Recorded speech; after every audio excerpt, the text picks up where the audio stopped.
Good morning, all. Chandresh Good Kumar morning, Sigar, sir. Good morning, sir. Good Gautam, morning, sir. Gaurang Joshi, Khushi Good Shekhawat, morning, sir. Mukul Swami, Sir, Parth, good morning. Good morning, good morning, sir. Prakash Chaudhary, Pushpendra Pal Singh, Rakesh, Rohit Yes, sir. Bingle, Deep Singh, Good Shaurya, morning, sir. and Good morning, sir. Kirtak. Very good morning. Yeah. Good morning, sir. So let us start the class now. So I hope you remember what I taught you yesterday. Someone summarize? Yes, Shaurya, you are the CR of the class.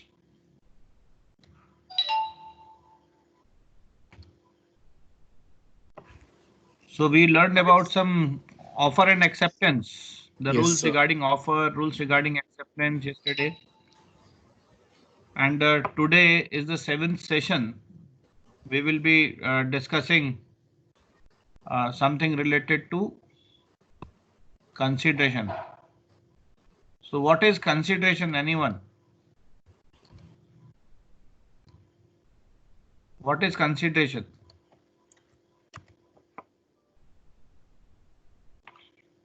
Shaurya?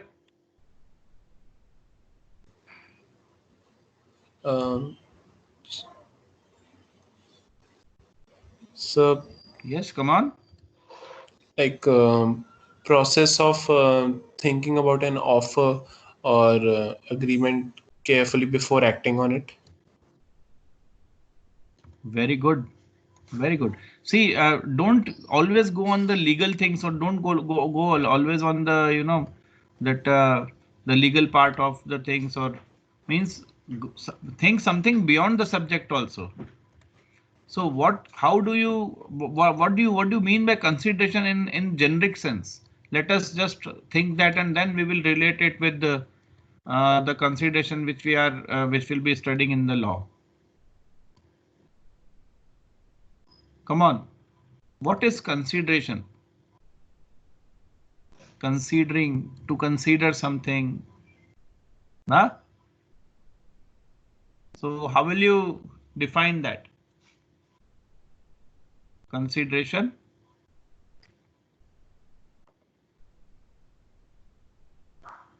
Yes, sure. Or Chandresh Kumar Sigar. Chandresh, can you please elaborate?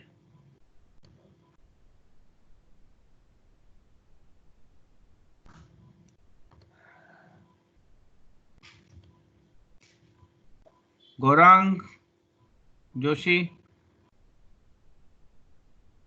Parth. What is consideration? Come on.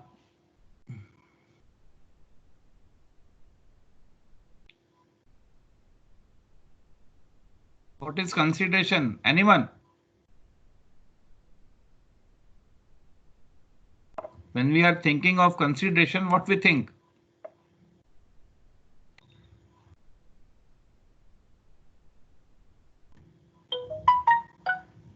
Sir, to think about something. Okay. Whether to accept certain thing or not, right? Or even sometimes we also think whether to offer certain thing or not, isn't it? So consideration is related to what?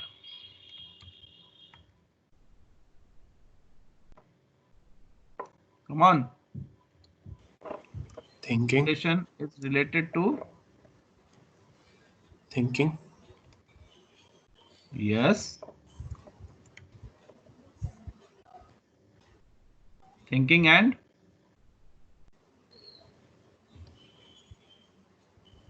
Thinking before acting. thinking and yes, absolutely, thinking and reflecting, or thinking and doing the things, right? That's what the consideration is. That what how we define it. Okay, so today's class will be regarding consideration. So anything, any problem in the previous class, if you are having, please tell. Have you gone through? The yesterday's lecture once again.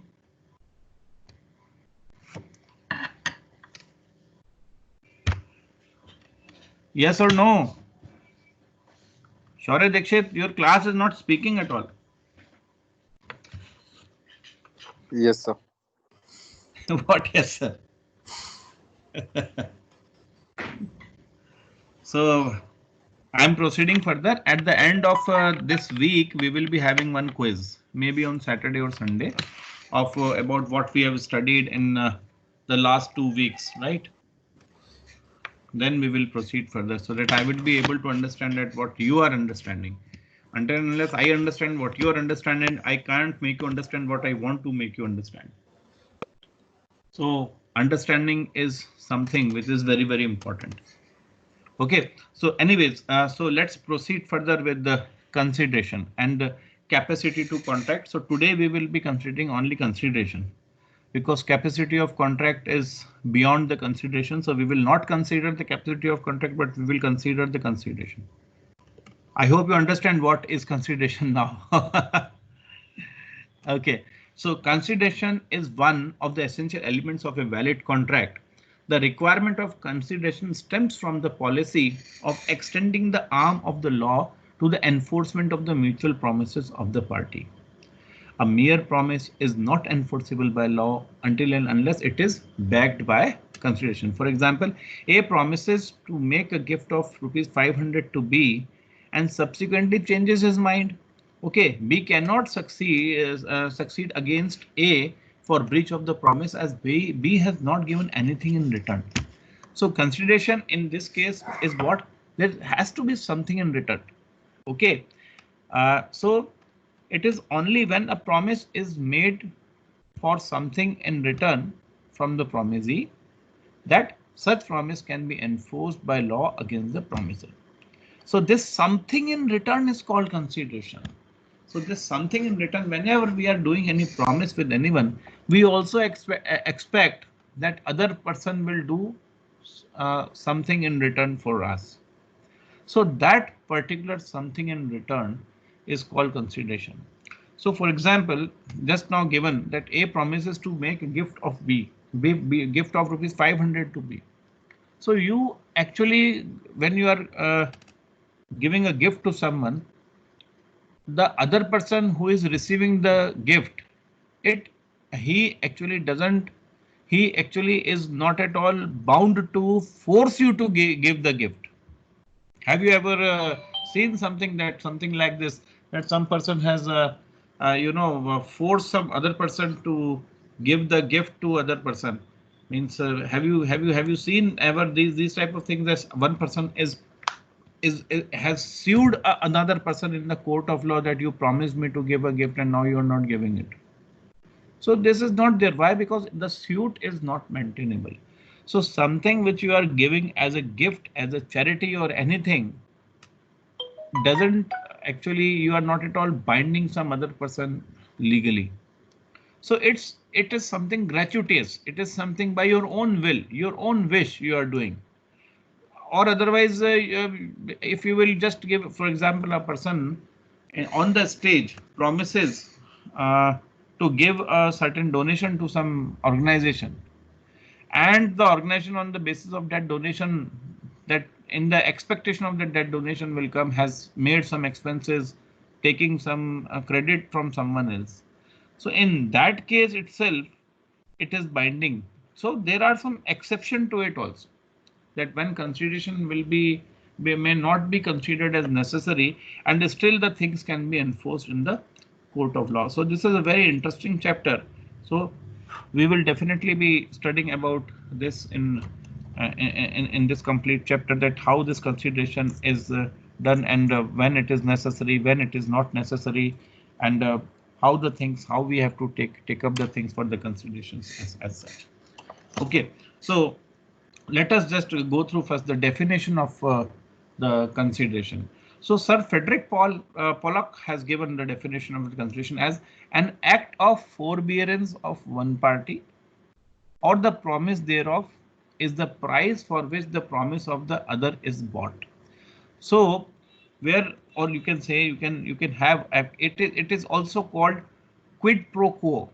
Means quid pro quo is something in written. So you can just write down these hard words like quid pro quo, ab initio, right? So you must know the meaning. So I may ask you some of these codes in your objective type questions, that what does this means? Okay, so here this is one which is called quid pro quo, that is something in return, that should not be missing. So act as it is. What is the consideration? As an act or a forbearance, either you do or not to do, means you have promised that I will do this or I will not do this. For example, I want to sell my car, is my act of doing certain, transferring my car to some other person for rupees, suppose 1 lakh.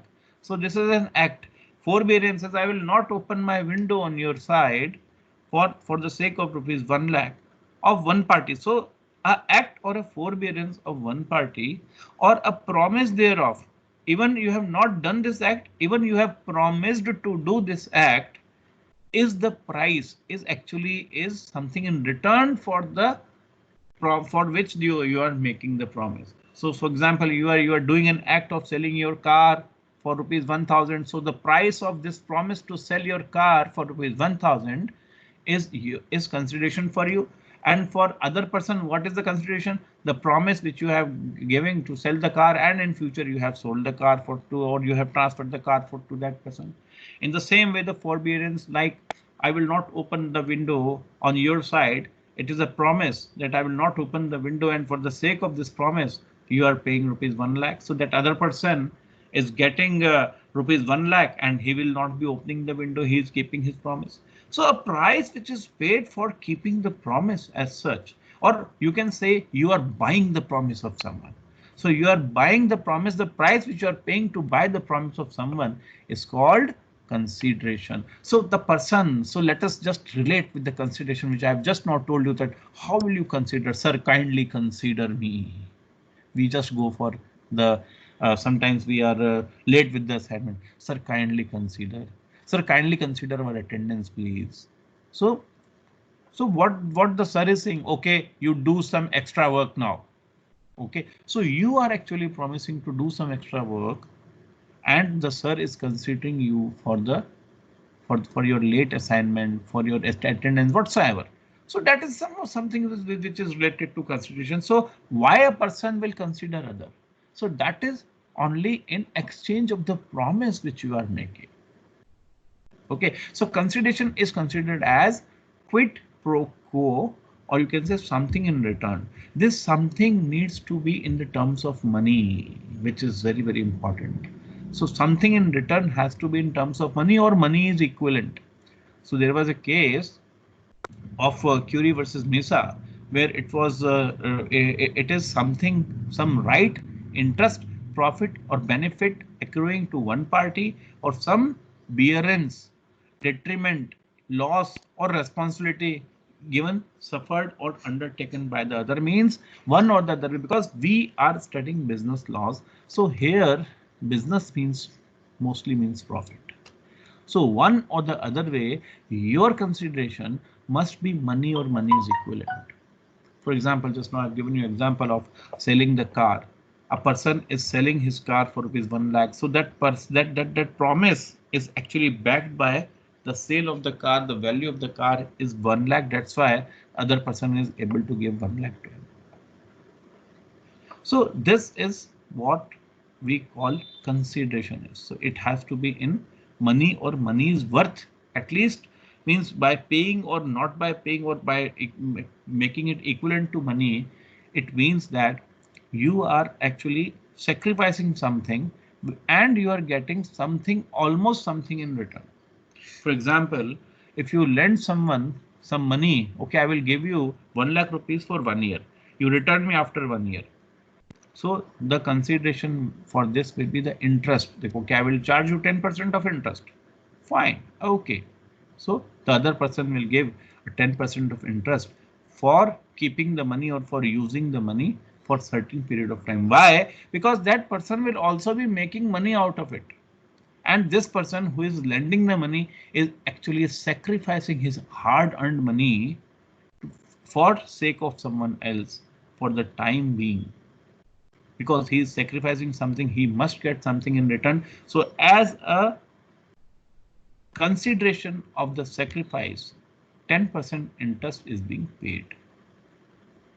Okay, so there has to be something in return for something. So it should be money or money is equivalent. Normally it is seen like that. However, it must have a value in the eyes of law, must not be a vague or illusory.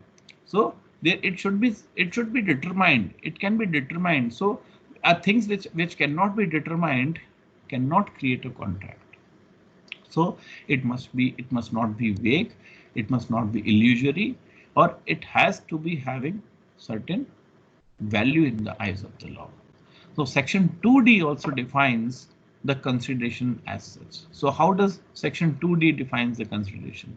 So section 2D of the Indian Contract Act 1872 defines consideration thus: where the desire of promisor, promisee, or any other person has done or abstained from doing, or does or abstains from doing, or promises to do or abstain from doing something, such act or abstinence or promise is called a consideration for the promise.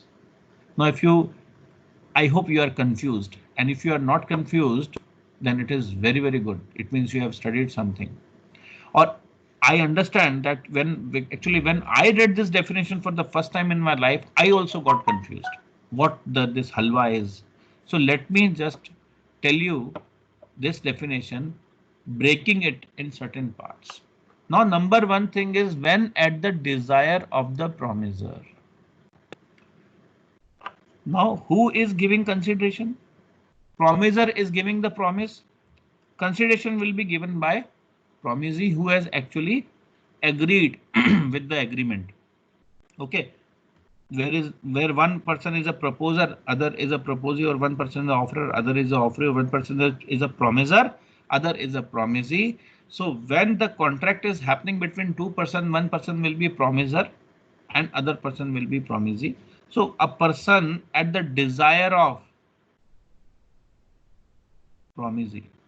So promiser is giving something at the desire of promisee, or any other person has done. So at the desire of promiser, promisee, or any other person. So the number one point is the consideration must move at the desire of promiser. Now I want something from someone, either that person should give me or someone else should give me. I must get at least, suppose for example, I am selling my car for rupees 1 lakh. A has promised to sell the car for rupees 1 lakh. Okay, now that 1 lakh either B should give or C should give. A is actually in need of that 1 lakh. So at the desire of from the promisee or any other person, suppose C is giving 1 lakh. I just want to gift that car to my wife.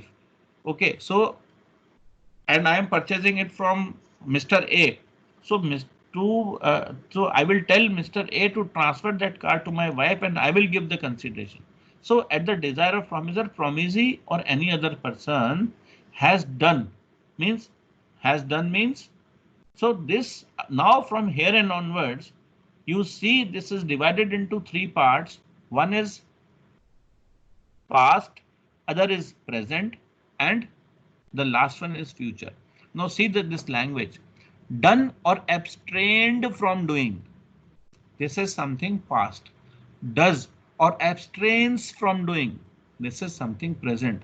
And promises to do or abstain from doing. This is something related to future. So if the consideration can move in present, past, and future, for certain consideration which has been moved in past, I can give some promise now also. So certain consideration which will move in present to me, it will be exchanged at present. Or even I can take the consideration now and will fulfill it in future. That will be the future consideration. Okay, so there are certain examples for it which we will be considering while we will be going through this chapter, that how present, past, and future, because these are actually the kinds of consideration also which we'll be studying in this chapter further. Okay, so One thing is that it should be at the desire of the promiser. It can be by promisee or any other person. Second point. Third, it can be present, past and future, or it can be an act or an abstinence. Means you can do a act, suppose transferring a car, or an abstinence means not to do certain things. Okay, do not open the window on my side. Okay, this is abstinence. Okay, or promises to do, and such act and abstinence or promise is called consideration. So whether it is present, past or future, it is consideration.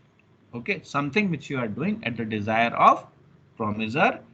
Promisee or any other person is either doing or abstaining from do, or does or abstains from doing, or promises to do or abstain from doing something.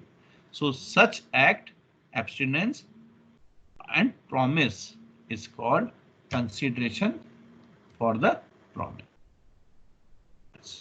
I hope you are able to make it up the way I have. If you are not, please tell me. So, Khushbu, have you understood this? Khushbu Rathore?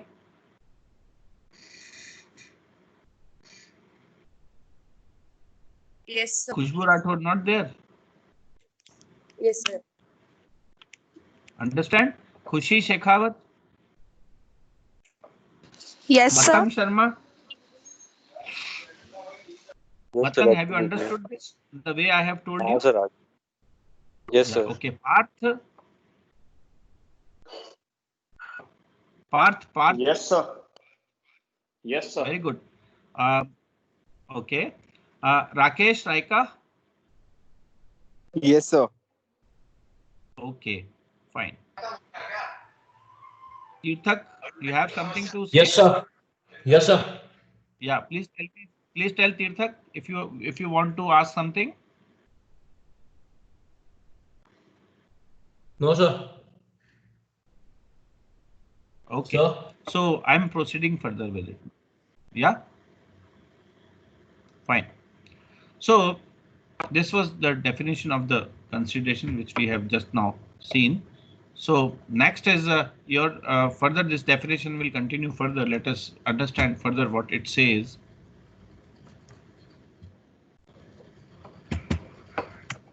Yeah. The fundamental principle that the consideration is essential in every contract is laid down by both definition, but there are some important points of difference in respect of the nature and the concept of definition of the parties to it under the two system of law. Now let us just understand that how the things are different. Both the things, both the consideration, both the definitions have actually given the essentials that it is compulsory to have it. So let us just see. Consideration must be at the desire of the promiser. I have already told you. Section 2D of the Act begins with the statement that the consideration must move at the desire or at the request of the promiser. This means that whatever is done must have been done at the desire of promiser and not voluntarily or at the desire of any third party. No. So it must be what actually because promiser is giving his promise to you. So he will be asking something in return. So if someone else asks, it will be of no use at all. So it must be at the desire of the promiser.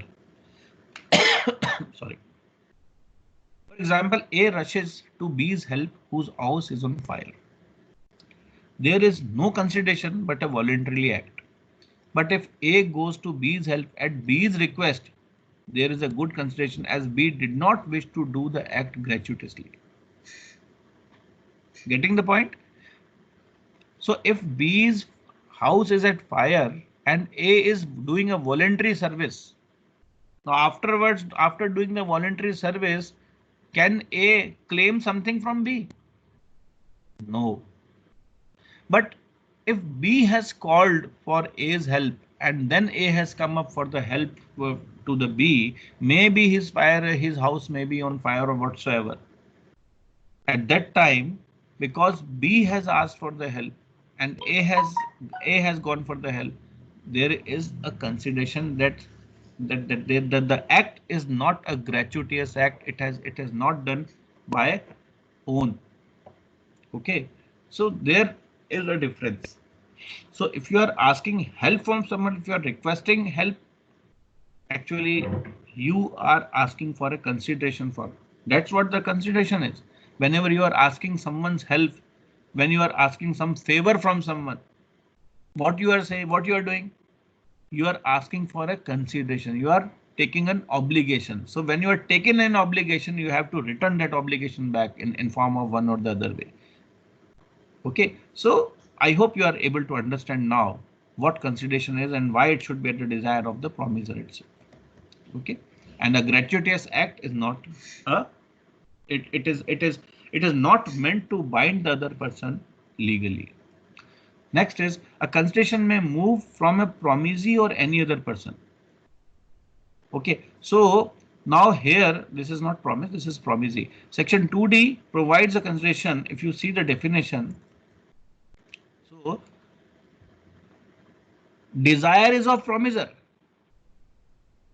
The movement of consideration is at the desire of promisor, but it can move from promisee or any other person, right? So it can move from promisee or any other person. Section 2D of the Contract Act 1872 provides that consideration may be furnished by either by promisee or any other person. A valid contract must be supported by consideration subject to certain exception, but it does not matter at all who has furnished it. So promisor, because it is at the desire of promisor, it may be from anyone. If promisor has been satisfied by the things which he wanted, may it be from anyone, it hardly matters. Okay. Therefore, if in a contract consideration moves from someone, some other person, then the promisee, the contract remains valid if it is as if that consideration is at the desire of the promisor. So if the promisor has desired something, it may be from promisee or any other person, it hardly matters. So even if some other person fulfills that particular consideration, it will be equally good. So it will be equally valid. Okay, in such constructive consideration, promise is known as a stranger to the consideration. Promise is known as a stranger to the consideration is, however, can sue for the enforcement of the contract. He is a party to the contract. Now what happens? One person who is the outsider, he has actually moved the consideration. Okay, for example, I have purchased a car for my wife. Mr. A has given a car to me for my wife. Now there is a contract between A and my wife that he will transfer his car to my wife and I will pay the consideration to A. Now, if the car is found defective or if the car is having some was stolen from somewhere, I not being a party to the contract can also file a case against him because I am now party to the contract because the consideration has been moved from my side, though the car is being transferred from Mr. A to my wife. Okay, so this is something which is important. So a person who is actually a third party or who is actually a party who is actually paying the things can also be a party to contract if he has moved the consideration at the desire of the promisor. Okay. The case was, you can see this case in Chinnaya versus Ramayya case was there. A lady by deed of gift. Now this is a deed of gift. Okay. A lady by deed of gift made over certain property to her daughter, directing her to pay an annuity to the donor's brother, as had been done by donor himself before she gifted the property.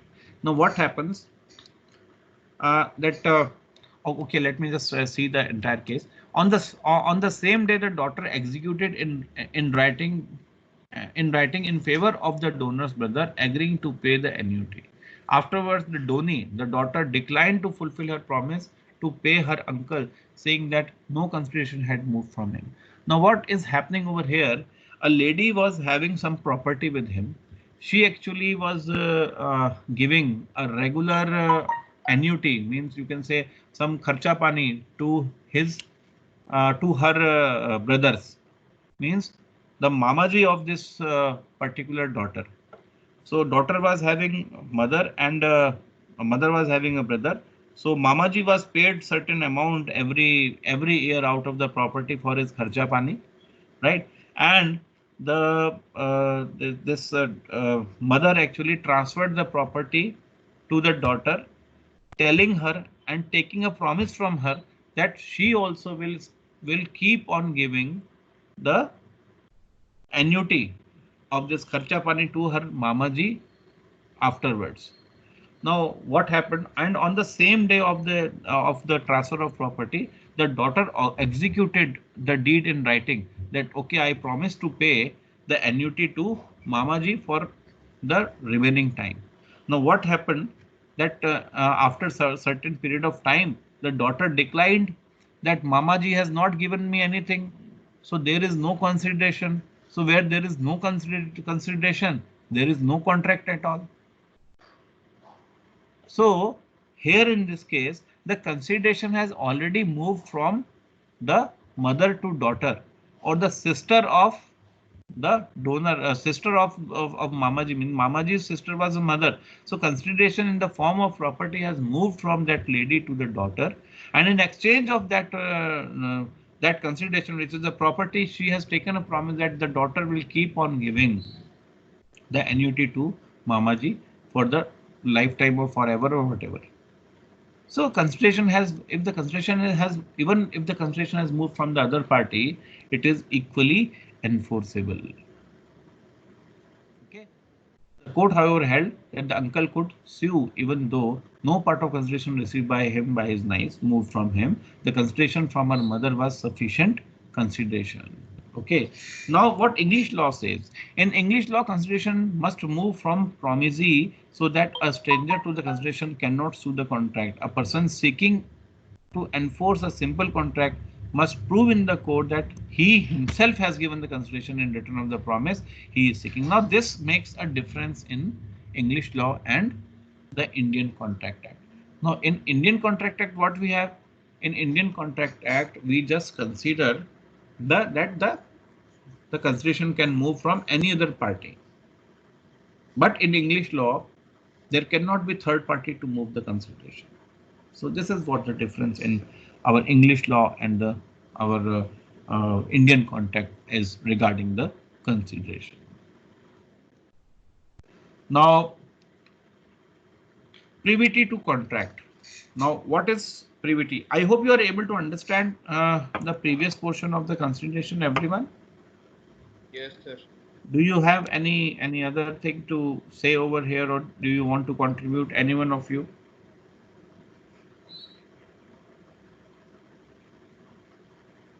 Yes.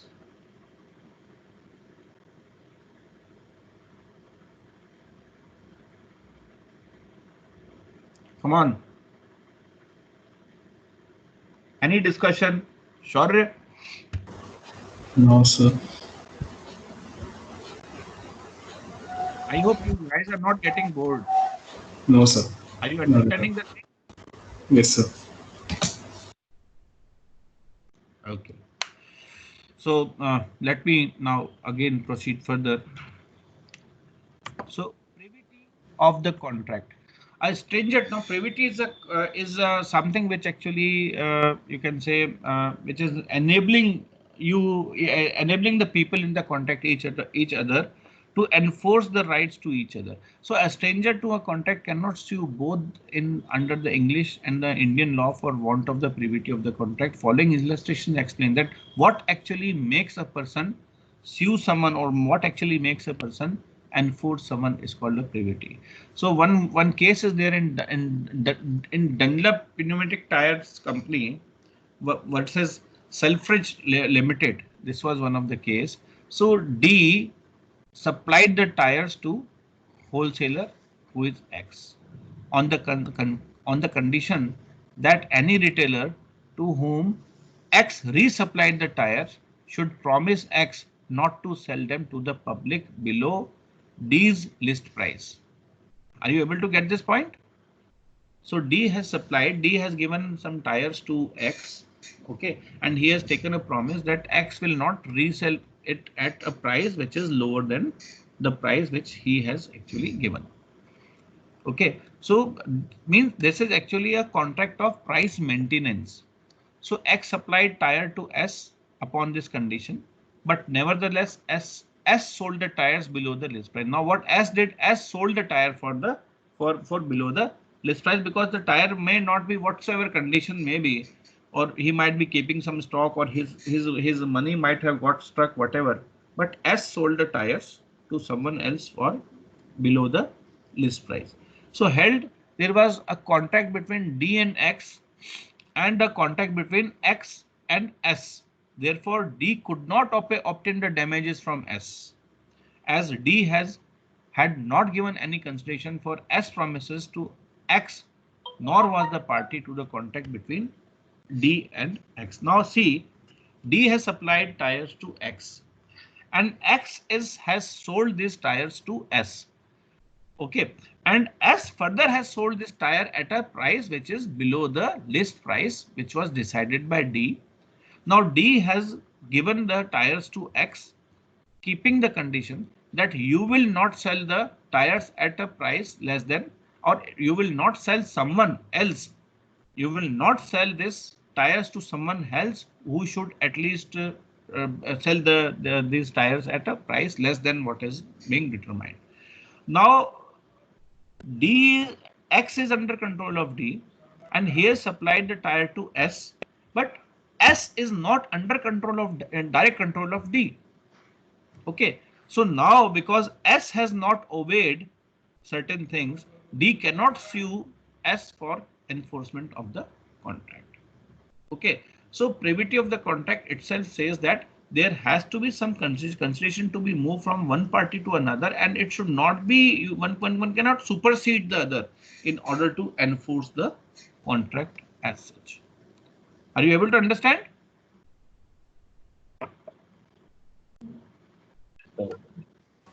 Yes, sir. Okay, fine. Thus, a person who is not a party to a contract is a stranger to the contract and cannot sue upon in even though the contract is for his benefit. A who is indebted to B. Now this is another thing. A who is indebted to B sells his property to C, and C, the purchaser of the property, promises to pay off the debt of B. Okay. Now property is with whom? B. He sells his property to C, but A has already given loan to B. Now C actually has promised that, okay, I will pay the debt. So in case if C fails to pay B, B has no right to sue C, that there is for there is no privity of contract between B and C. B and C are independent. B and C cannot just file a suit against each other for the sake of this property. Just see this once again. Now I want an answer from your side. Just see this.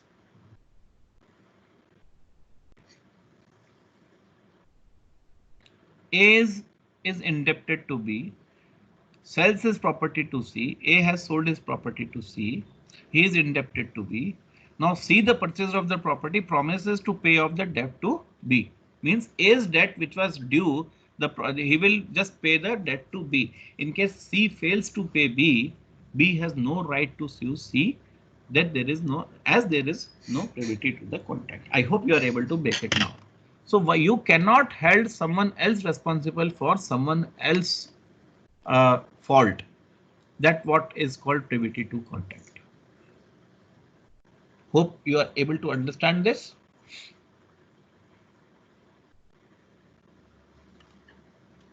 Sir. Is it okay? Yes, sir. Sandeep Singh Bhati wants to say something, I suppose.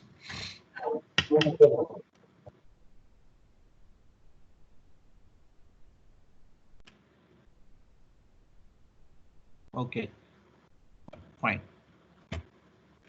So if we proceed further with this, in leading English case on the point of Twelt versus Elkington, in this case, the father of a boy and the father of a girl who was to be married to the boy agreed that each of them shall pay a sum of money to boy who was to take up the new responsibilities of the married life. Okay, so father of A and B both were to get married. and both of the fathers promise to give certain amount to A, who is actually a boy, because he is going to start some new responsibilities of the life. Now, after demise of both the contracting parties, the boy, the husband, sued the executors of his father-in-law upon agreement between his father-in-law and the father. Now, both of them, father and father-in-law, actually have agreed that we will pay some amount to A. Now, both have died, and then afterwards, A is filing a suit against the executors, or you can say the property to whom they have transferred the property to their executors. Now, A is filing a suit. Is the suit maintainable? No, because both have, number one, both have died, and no constitution has moved from A to the executors now. The executors are not responsible to fulfill the promises of those who have already died, and because they have given a promise to A. So those who have given promise to A could have, had they been alive,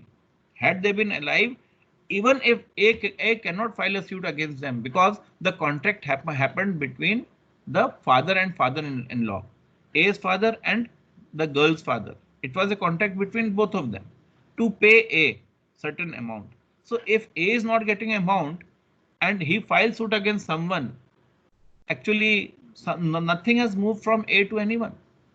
So this suit will not be maintainable, and now A is filing a suit against the executors of the property, which is not maintainable at all. I hope this actually makes the point more clear to you. Shaurya? Yes, sir. Prakash Chaudhary, you want to say something? No, sir. Gautam?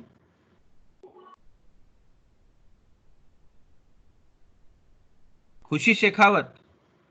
Something from your side, beta? Yes, sir. Anything you No, are sir. understanding the thing? You're not understanding the thing? Yes, sir. No, What, no, yes, I'm sir? understanding.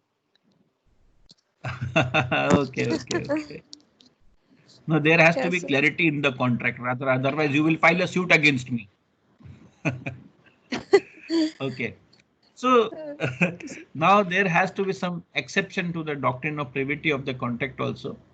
So both Indian law and English law have given certain exception to this contract of privity. That is stranger. So what is the contract of privity? That a stranger cannot file a suit. Now, when can a stranger file a suit to enforce the contract? We can just go with it. So a beneficiary under an agreement to create a trust can sue upon the agreement, though not a party to it, for the enforcement of the trust, so as to get the trust executed for his benefit. For example, a trust has been created. You know what is trust? Trust is just like a association or society. Actually, trust is, as the name says, it is trust. So trust is a creation which is made for maintenance of certain objectives. For example, trust is the property, the entire property of someone who has recently become anath, something like that. You might have seen in Indian movies in which सत्ते पे सत्ता अगर आपने देखी हो तो उसमें एक ट्रस्ट बनता है जिसमें उस लड़की के चाचा को उसका उस प्रॉपर्टी का तब तक वो बना देते हैं till the girl actually becomes to the age of 21. Yes. Okay, so there is a contract between all the trustees that the property will be used for the benefit of the beneficiary. That is a person who is actually getting benefit out of it. Now that beneficiary, if he is not getting benefit out of the trust, it means the very purpose for which the trust has been created gets defeated. So that beneficiary can file a suit for the execution of the trust in his favor, even if there is no consideration has been moved from any of the people to that particular beneficiary. Okay. Second, now this is one of the a case where Khwaja Muhammad versus Hussaini Begum's case was there. It was held that where a Mohammedan lady sued her father-in-law to recover arrears of the allowance payable to her by him under the agreement between him and her own father in consideration of her marriage. She could enforce the promise in her favor insofar as she was a beneficiary under the agreement to make settlement in her favor, and she was claiming as a beneficiary under the settlement.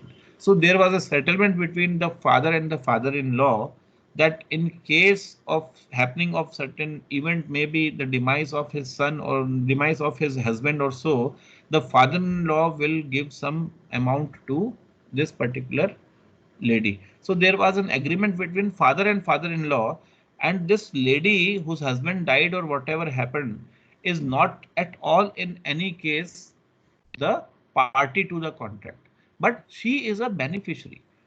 She is a beneficiary for which this contract has come into existence. So she can always ask for execution of that particular contract, even not she is a party to the contract. So this is one of the exception that of this privity of the contract itself. I hope it is making sense. Yes, Understood? sir. Okay, fine. Yes, sir. Yeah. Next is an assignee under an assignment made by the parties or by the operation of law. Example, in the case of death or insolvency, can sue upon the contract for enforcement of his rights, title and interest. But mere a nominee, that is a person for whose benefit another has insured his own life, cannot sue the policy because the nominee is not an assignee. Now here there are two things. Assignee is someone towards whom the property is, you can say, assigned.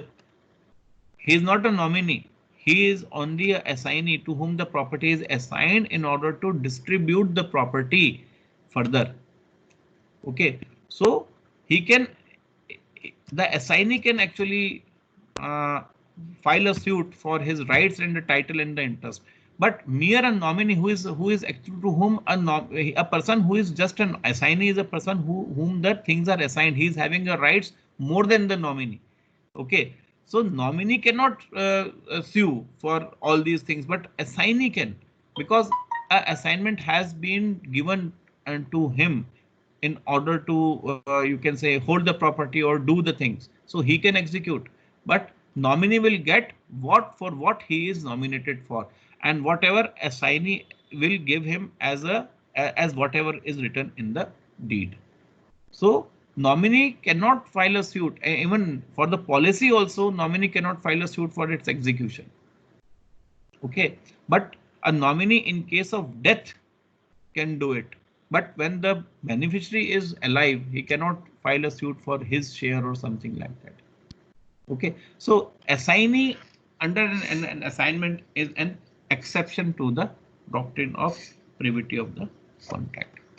So in case of family arrangements or settlement between male members of the Hindu undivided family or Hindu family, which provides for the maintenance of the expenses for the marriage of the female members, latter, though not parties to the contract, possess an actual beneficial right which places them in the position of the beneficiaries under the contract and can therefore sue. So ultimately what the thing is, whether it is a case of assignee, whether it is a case what we have just now seen, the beneficiary under the trust, or you can say the beneficiary under the settlement between the Hindu undivided family, whatever, the beneficiaries one or the other ways are those people for whom the settlement or you can say the agreement has been done between certain parties.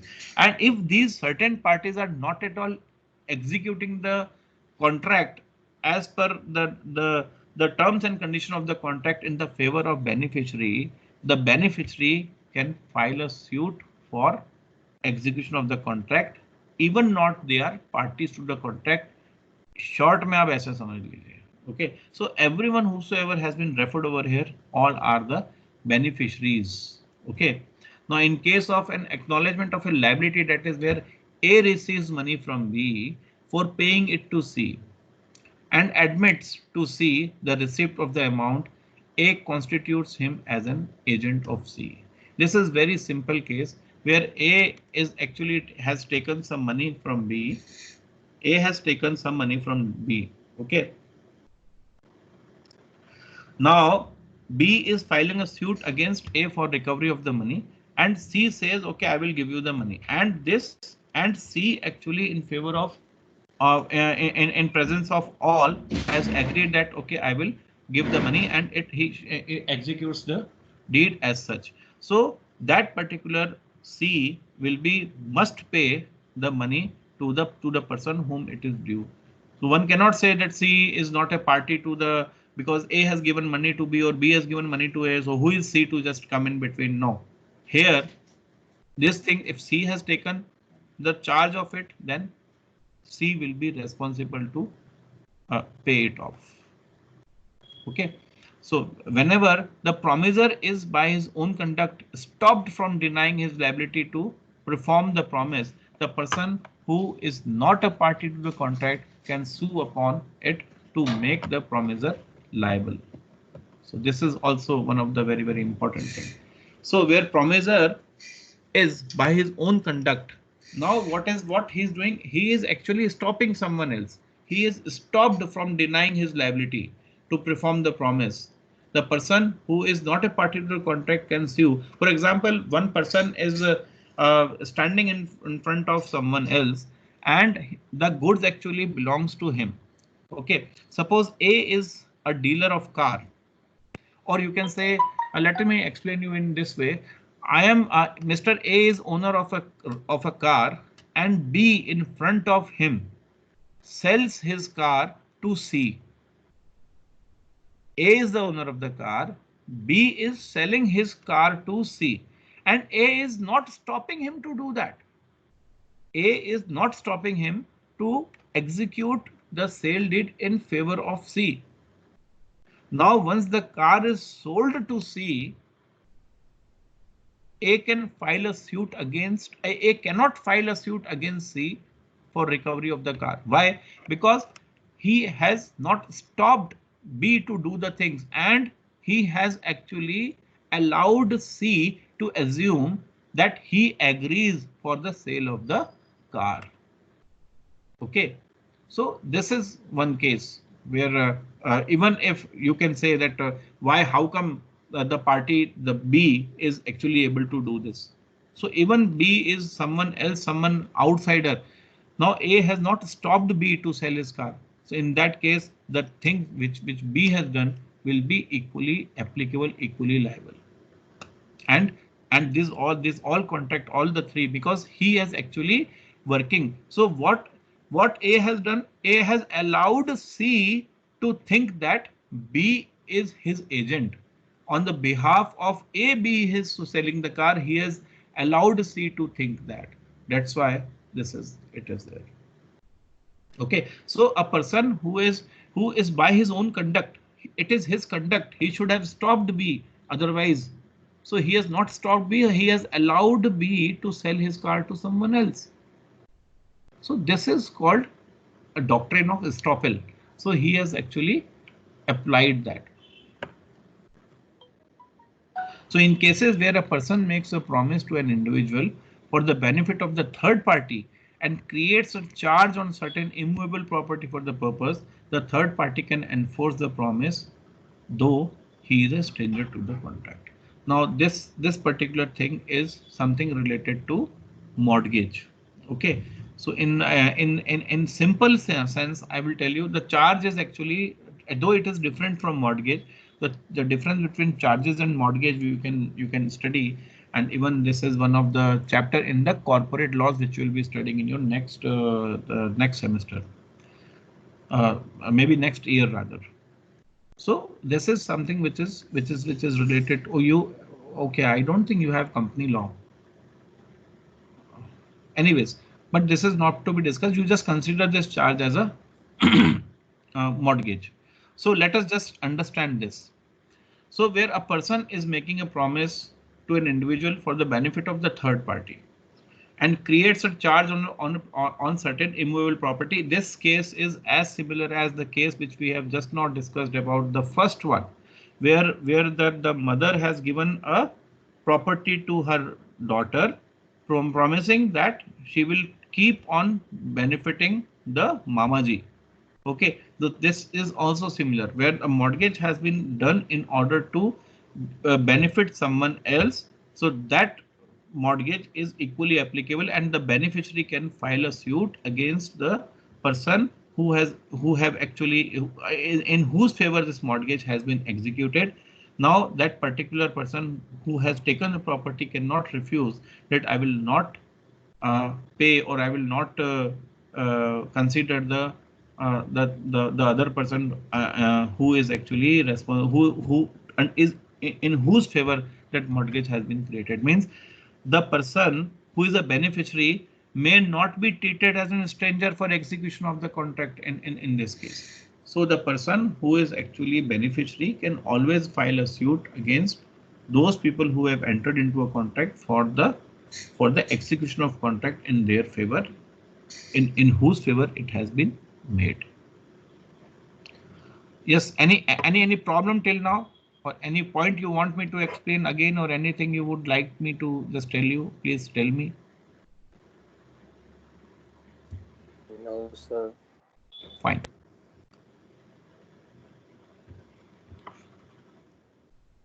I have already told you that there are 3 types of contract, and from here and onwards, I think, what is the time now? I have already exceeded my time, I suppose. Or we still have no. I have already taken more time. So thank you all of you. So tomorrow we will be just doing this the remaining part of consideration and the capacity to contract. So let me just see who else is now present over here in the class. So Chandresh Kumar Sigar. So please tell me you are there. Okay. Chandresh, Drishti, Gaurav Agarwal, Yes. Present, sir. Yes, sir, Drishti. Gaurav Gaurav Joshi, Agarwal. Harsh, Harshit, Yes, sir. Hemant Kumar, Karthik, Present, Kartike, sir. Khushbu, Present, Rishi sir. Yes, Shekhawat, sir. Yes, sir. Raj Karthik and Singh, yes, sir. Yes, sir. Goyal, Matang Sharma, Present, sir. Mukul Swami, Present, sir. Parth, Prakash Chaudhary, Yes, sir. Dipendra Pal, Rahul Devaria, Present, sir. uh, Present, sir. Rakesh Raika, Present, Ravi sir. Raman, Rohan Pingle, Present, sir. Sandeep Singh Bhati, Yes, sir. Shaurya Dixit, Arush, Present, sir. and Tirtha. Present, sir. Yeah. Yeah, Tarush, you have some question to ask, please. Your hand was raised. Okay, I think you might have raised the hand for giving the attendance. Ravi Raman, you want to say something? You are unmuted. Ravi Raman, is Ravi there? Fine. You want to say something, Ravi? No, sir. No. Fine. So, okay. Thank you all of you for being here.